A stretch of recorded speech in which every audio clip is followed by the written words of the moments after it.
Looks like sunshine and seasonal temperatures will be with us for the first part of the week, and we will be going from talking about fire dangers to frost threats as we head through the second half of the week. I'm Storm Track 12 meteorologist Les, still back in here after a long vacation, taking 10 days off, but getting back in the swing of things here, taking a look at your Storm Track 12 forecast as we go on through the day today. Again, today, and especially as we head into tomorrow, there is an increased fire threat danger. So we're not only talking about from open flames and out burning trash, we're also talking about flicking cigarettes out. That could get wildfires going as well.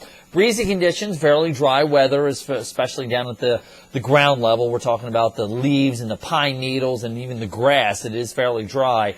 And also low relative humidity level in the atmosphere. We're going to be looking at relative humidities probably in that 15 to 25% range. So there's not a whole lot of moisture should any fires get going here. So that's why today and tomorrow we need to alert you to the enhanced fire threat.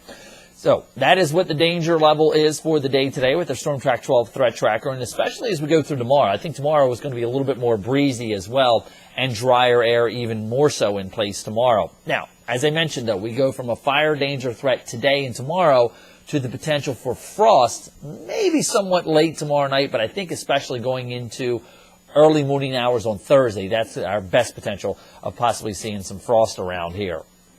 Beautiful sunrise this morning. This is what it looked like through our time lapse in Oriental, thanks to towndoc.net for letting us tap into this. And you can see those high level clouds that are working their way through the area, giving that kind of orange glow to the sky. And as a result, we are going to see lots of sunshine for the day today with those clouds moving off. Seasonal levels, mid to upper 70s. That's where we should be for this time of year. We're still kind of breezy overnight tonight, and I think that'll keep temperatures up. Maybe some upper 40s showing up, but I think the majority of us will be into the low 50s. And then through the day tomorrow, some clouds do start to build in the afternoon hours here, but it's not really going to be all that much. And those southwesterly winds will actually give temperatures a little bit of a boost for the day tomorrow, as we're going to be looking at highs into the mid to maybe even some upper 70s across eastern Carolina here. But then after that, we go well below normal as far as temperatures are concerned. Here's those clouds that are working their way off the coast early this morning with a little shortwave disturbance passing by.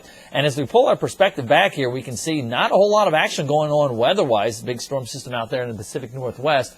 That is going to remain well off to our west and may not even impact us until early next week. Meanwhile, we are tracking some short waves that are going to be riding through in the atmosphere, but you'll notice that big swirl, the polar vortex kind of sitting over southern Canada. That is going to be the main factor as far as our weather is concerned going through this week.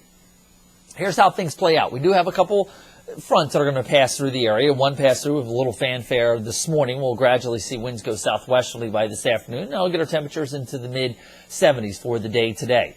Not as bad overnight tonight with the wind around, and you'll notice still southwesterly winds in here for tomorrow.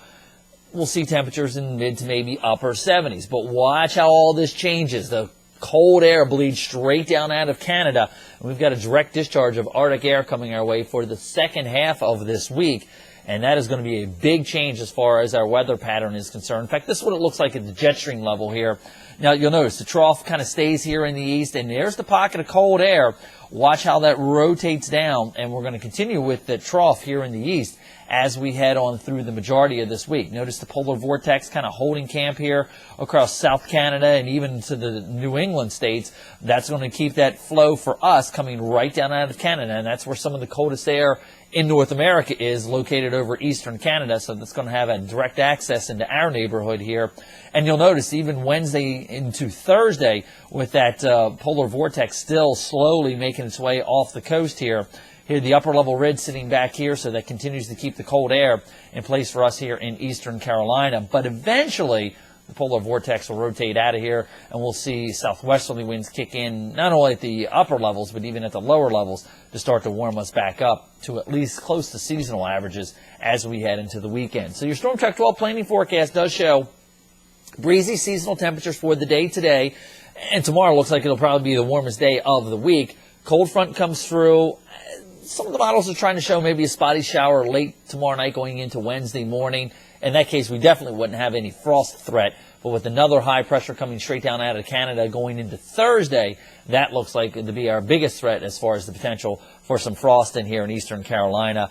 And this may not be it. We may see another threat as we go into the middle to the end of next week. That would potentially be our last one, but that would take us at least into the middle of April. We'll continue to keep you updated on that and alert you to any of the threats.